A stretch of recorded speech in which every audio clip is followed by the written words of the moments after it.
प्रदेश और आपके उपस्थित आपके लोकप्रिय विधायक श्री इंद्रदत्त लखनपाल जी, साथ में हमारे पूर्व विधायक हमारे आदरणीय श्री बी.डी. लखनपाल जी, हमारे प्रिय दोस्त राजेंद्र झार जी, कृष्ण चौधरी जी और ब्लॉक कांग्रेस कमेटी के प्रधान श्री केवल जी, महामंत्री हमारे दूसरे बैठे हुए हैं विपिन डडवालिया जी, इस जिले के डिप्टी कमिश्नर श्री बेरवा जी, एसपी साहिबा आकृति शर्मा जी, पीडब्ल्यूडी के एग्जीक्यूटिव एससी साहब, एक्शन साहब, आईपीएच के चीफ इंजीनियर साहब, एससी साहब, एक्शन साहब, यहाँ के एसडीएम साहब और तमाम जितने भी यहाँ पर हमारे बुजुर्ग बैठे हैं,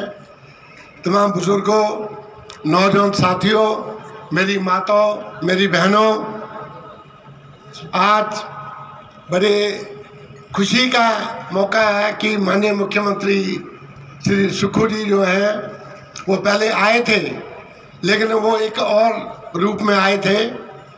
आज विधिवत रूप से आपकी समस्याओं को सुनने के लिए पहली बार जो है वो यहाँ आए, आपके क्षेत्र का ये दौरा करने आए।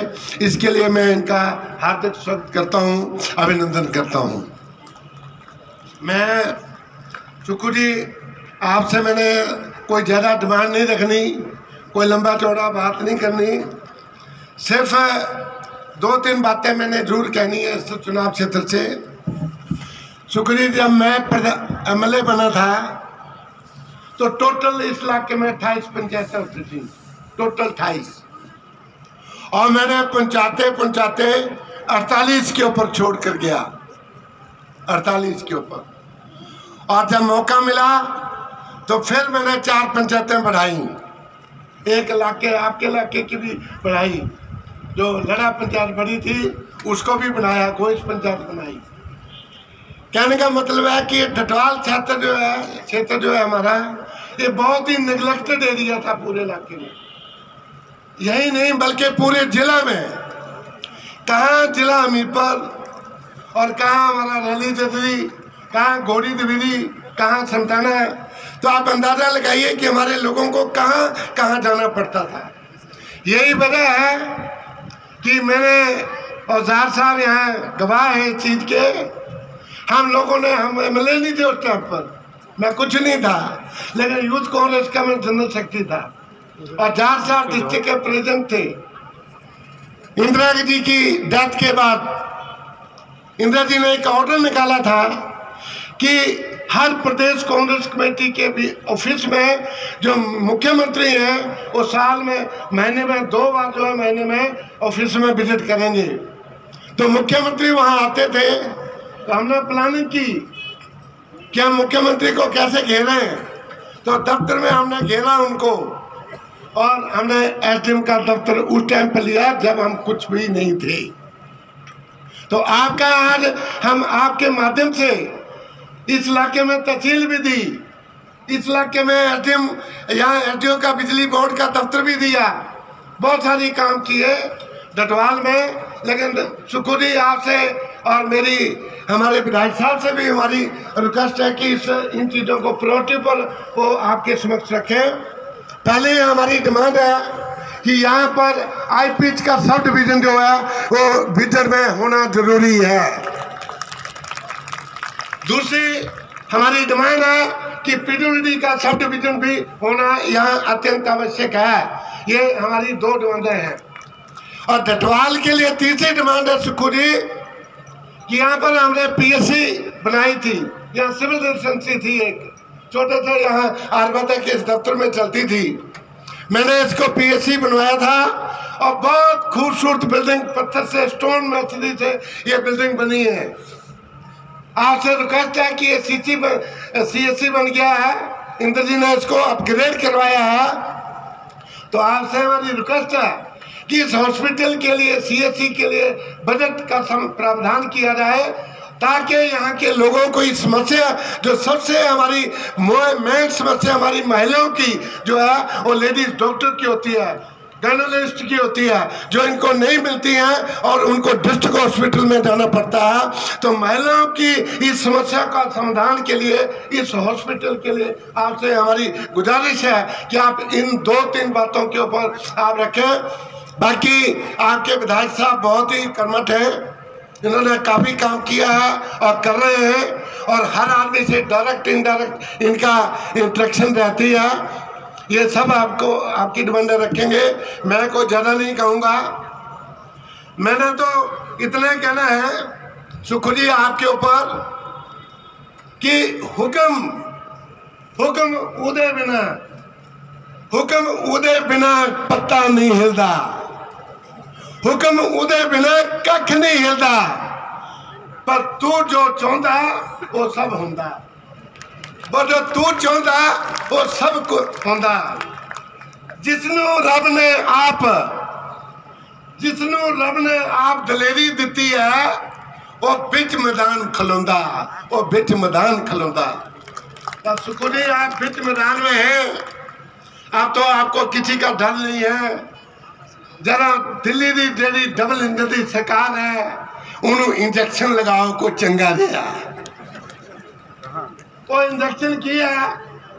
मेरी माता बहनें बैठी हैं, भगवान राम पहले भी थे, सदियों सदियों भगवान राम हमारे हृदय में, हमारे दिल में, हमारे मन में, हमारे मन मस्तिष्क में, कण कण में थे, हैं और रहेंगे।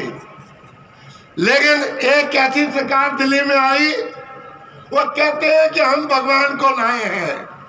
आप खुद सोचिए मेरी माताओं बहनों कि भगवान राम उनको लाए हैं, ना कि वो राम को लाए हैं। कितना अंतर है बोलने का।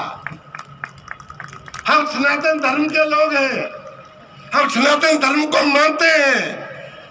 क्या सृष्टि 14 के बाद पैदा हुई कि 14 के बाद ये बिचड़ पैदा हुआ? ये भाखड़ा डैम जो है, ये सृष्टि नदियां नाले डैम, ये सिर्फ 14 के बाद ही पैदा हुए। मेरे दोस्तों, मेरी बहनों, आपके दिमाग को पंचर कर दिया झूठ बोल करके। वो कैसे किया? टेलीविजन के माध्यम से सुबह शाम रात दिन टेलीविजन के ऊपर एक ही चौकटा आता है। आप देखिए हमारे राहुल गांधी जी दिन और रात, पहले उन्होंने भारत जोड़ो यात्रा की, अब वो न्याय यात्रा कर रहे हैं। उनके पीछे एक मुख्यमंत्री उनके रास्तों को रोक रहा है, मंदिर में नहीं जाने देता। तो कैसा हिंदू है वो? कैसा पंडित है वो? कैसा हिंदू है जो किसी को मंदिर में जाने से रोक रहा है? एक तरफ आप कहते हैं कि हिंदुओं के ऊपर अत्याचार हो रहे हैं, दूसरी तरफ आप कहते हैं कि हम हिंदू राष्ट्र बनाएंगे। हिंदू राष्ट्र कैसा बनेंगे जब आप लोगों को मंदिर में जाने से ही रोक रहे हैं? ये कैसी संस्कृति है? ये कैसी संस्कृति है?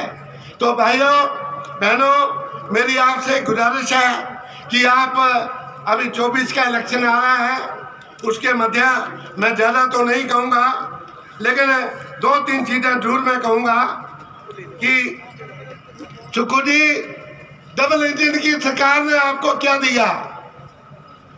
इतना बड़ी त्रासदी आई, पूरे रुइन हो गया, पूरे हिमाचल अस्त व्यस्त हो गया, लेकिन मोदी जी के कान के ऊपर जूं नहीं देंगी। आपको क्या दिया?